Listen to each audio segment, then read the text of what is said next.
ನೀವು ಹಿಂದಿನ ತರಗತಿಯಲ್ಲಿ 4 ಅಂಕಿಯ ಸಂಖ್ಯೆಗಳನ್ನು ಪದಗಳಲ್ಲಿ ಬರೆಯುವುದು, ಸ್ಥಾನಬೆಲೆ ಪಟ್ಟಿಯನ್ನು ರಚಿಸುವುದು, ಸಂಖ್ಯೆಯನ್ನು ವಿಸ್ತರಿಸಿ ಬರೆಯುವುದು ಮತ್ತು ಸಂಖ್ಯಾರೂಪದಲ್ಲಿ ಬರೆಯುವುದನ್ನು ಕಲಿತಿದ್ದೀರಿ.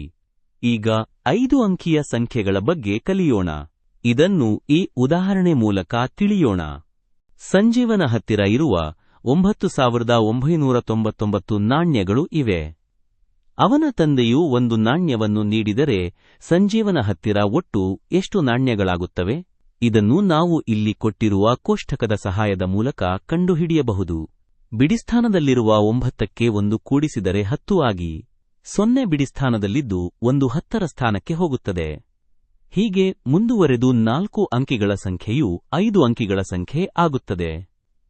ಹೀಗೆ ಉಂಟಾದ 5 ಅಂಕಿಯ ಸಂಖ್ಯೆಯನ್ನು 10,000 ಎಂದು ಓದುತ್ತೇವೆ. 10,000ದಿಂದ 99,999ರವರೆಗೆ ಎಲ್ಲಾ ಸಂಖ್ಯೆಗಳು 5 ಅಂಕಿಯ ಸಂಖ್ಯೆಗಳು. ಕನಿಷ್ಠ ಸಂಖ್ಯೆ ಮತ್ತು ಗರಿಷ್ಠ ಸಂಖ್ಯೆ. ಕೊಟ್ಟಿರುವ ಅಂಕಿಯ ಗರಿಷ್ಠ ಸಂಖ್ಯೆಗೆ 1 ಸೇರಿಸಿದಾಗ ಮುಂದಿನ ಅಂಕಿಯ ಕನಿಷ್ಠ ಸಂಖ್ಯೆಯು ದೊರೆಯುತ್ತದೆ. 10,000 ಈ ಸಂಖ್ಯೆಯು 5 ಅಂಕಿಯ ಕನಿಷ್ಠ ಸಂಖ್ಯೆ ಮತ್ತು 99,999 ಈ ಸಂಖ್ಯೆಯು 5 ಅಂಕಿಯ ಗರಿಷ್ಠ ಸಂಖ್ಯೆಯಾಗಿದೆ. ಕೊಟ್ಟಿರುವ ಈ 5 ಅಂಕಿಗಳನ್ನು ಪುನಃ ಉಪಯೋಗಿಸದೆ ಗರಿಷ್ಠ ಸಂಖ್ಯೆಯನ್ನು ಹೇಗೆ ಬರೆಯುವೆ? ಮೊದಲು ಅಂಕಿಗಳನ್ನು ಇಳಿಕೆ ಕ್ರಮದಲ್ಲಿ ಬರೆದುಕೊಳ್ಳಬೇಕು. ಹೀಗೆ ಬರೆದುಕೊಂಡರೆ ನಮಗೆ 5 ಅಂಕಿಯ ಗರಿಷ್ಠ ಸಂಖ್ಯೆಯೂ ಸಿಗುತ್ತದೆ. ಅದೇ ಅಂಕಿಗಳನ್ನು ಪುನಃ ಉಪಯೋಗಿಸದೆ ಕನಿಷ್ಠ ಸಂಖ್ಯೆಯನ್ನು ಹೇಗೆ ಬರೆಯುವೆ? ಅಂಕಿಗಳನ್ನು ಏರಿಕೆ ಕ್ರಮದಲ್ಲಿ ಬರೆದಾಗ 5 ಅಂಕಿಯ ಕನಿಷ್ಠ ಸಂಖ್ಯೆಯೂ ಸಿಗುತ್ತದೆ.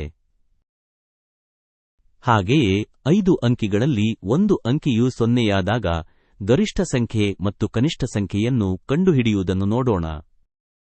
ಅಂಕಿಗಳನ್ನು ಏರಿಕೆ ಕ್ರಮದಲ್ಲಿ ಬರೆದಾಗ ಇಲ್ಲಿ 0 ಇರುವುದರಿಂದ ಇದು 10,000 ಸ್ಥಾನವನ್ನು ಪಡೆಯುವುದಿಲ್ಲ.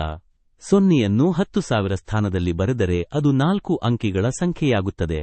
ಅದಕ್ಕಾಗಿ 0 ಹಾಗೂ ನಂತರದ ಅಂಕಿಯ ಸ್ಥಾನವನ್ನು ಅದಲು ಬದಲು ಮಾಡಿ ಬರೆದರೆ 5 ಅಂಕಿಯ ಕನಿಷ್ಠ ಸಂಖ್ಯೆಯು ಸಿಗುತ್ತದೆ.